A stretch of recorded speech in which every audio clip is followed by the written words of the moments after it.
Hey there, and welcome to Blushing Phoenix, where we talk about overcoming social hindrances such as erythrophobia, which is the fear of turning red and chronic blushing.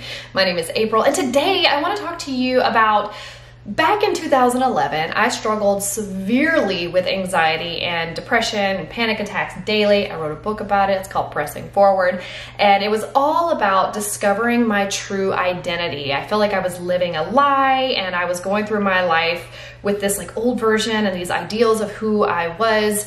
And ultimately, my life was changing so much because when you're younger, you're not really a teenager anymore, but you're not really like a full adult yet, or at least that's how I felt. And there was so much that had changed in my life that I had fallen into this pit of despair, and it ultimately led to general anxiety disorder. I had a health scare, and I experienced my first panic attack.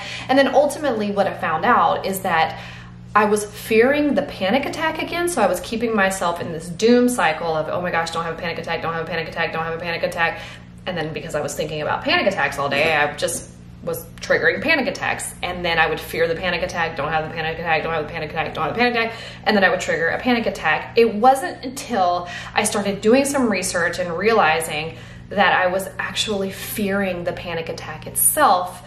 And I was reinforcing this loop that I had experienced as a trauma from having a panic attack and it being so scary. And I know for anybody who experiences that, it's incredibly scary. Well, fast forward, when I was writing my book, Pressing Forward, I wanted to have a panic attack because I needed to write specifically about what I was experiencing because I felt like it would be just really good for the book.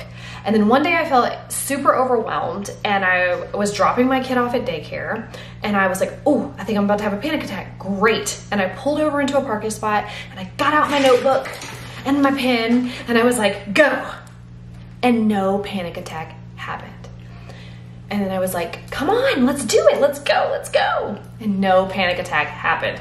Now, I have never had a panic attack ever since like 2012-ish, because the season happened in 2011 and it lasted for a year. So I would say probably around 2012, haven't had a panic attack since. I've been really overwhelmed, but I've never had a panic attack since. What I realized with the same philosophies that I applied to the panic attack, which was invite the most scary, horrifying, terrifying, awful thing into my life, I stopped fearing it. I actually wanted it to join me so that I could extract it and write about it and share about it with other people, and I never had another panic attack again. The same thing happens with erythrophobia and chronic blushing. Most people who experience erythrophobia are gonna run and hide. That's what they do. That is what I used to do. You feel it becoming overwhelming. You feel the pins and needles. You know that you're 1,000,000 degrees, and you know you're burning red, bright cherry tomato. Somebody's gonna call it out. So you're going to excuse yourself and disappear as fast as possible so that nobody can hurt or harm you because it's so uncomfortable. A lot of you are not even going out anymore. You're not expressing your creative gifts anymore. You're afraid to get that promotion at work or even put yourself out there for that promotion at work because your self-confidence is just gone. You already know you're gonna turn red. You know people are gonna make fun of you. You know you cannot be anything more than what you've deemed yourself or what you think the outside world has deemed you to be. And so you're just stuck and you're victimized in this redness. When I had that anxiety, I remember talking to this guy, and he was like a counselor or something. And I was still in the like debilitated time of my life. And he said, he was an older gentleman, and he said, I used to get panic attacks when I was in my 20s. I think it's kind of common. Like, I just remember having such bad panic attacks. And I said, how'd you stop? And he said, I just stopped.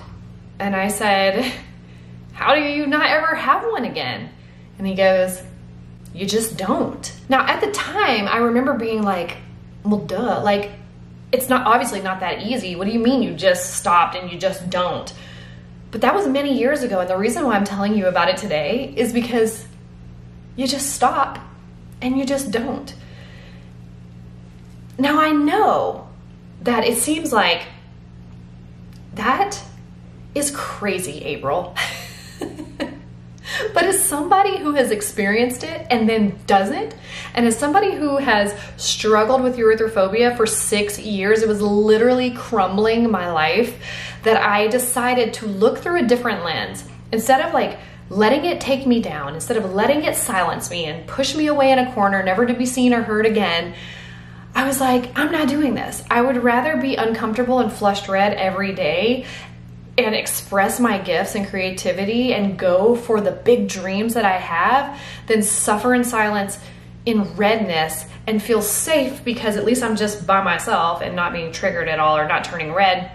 No, I needed to show up to the world. I needed people to make me turn red. I needed to feel unsafe in certain environments. I needed to feel judged. I needed to address it like head on. I needed to feel it, to know it, to extract it, and to teach it something new.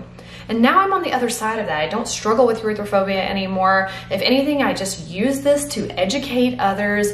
I help support others. I help other people break through. But you don't even need a coach and a guide. You can do this on your own. Like, watch all my videos, and there's many people out there that are creating stuff for you to know that you're not alone. But truly the answer is inside, because when you face it and you extract it and you get to a place where you stop hating it and you invite it in, that's when I believe you just don't.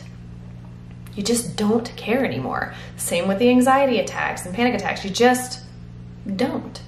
I heard this guy say many years ago that every single morning, he was like in his 80s, I think. He was like this old dude, but he was so cool. But he was like, every single morning when I wake up, I have a choice to choose anxiety or wonder. And I choose wonder. It's not that anxiety goes away. It's not that the fears go away. It's not that the discomfort goes away. It's that you get to choose. Which one do you want? You may still feel anxiety, you may still turn red, you may still feel discomfort, but you can still choose wonder and creativity and growth and expansion. And those things make me come alive.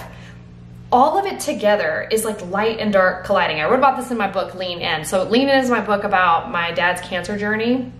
He passed away from cancer, but during the 11-month journey of finding out that he had cancer, to seeing him cross over the threshold, it was such a beautiful like vision of how life is truly made up of this depth and this like darkness and this like beauty and this like, I don't know, like it just like, it has to come together. You cannot appreciate a sunset or a beautiful sunrise unless there's darkness there. Like right now, the sun is like up and high in the sky and it's just blue sky and sunshine.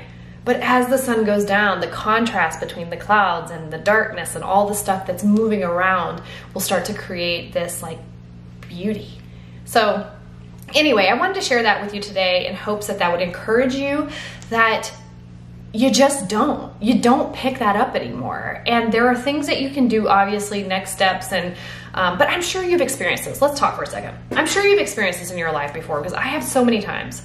You have extracted something, there's self-awareness, and you've identified an issue that you're having. So let's just say, for example, blushing. You're flushing. You realize like it's not just about turning red.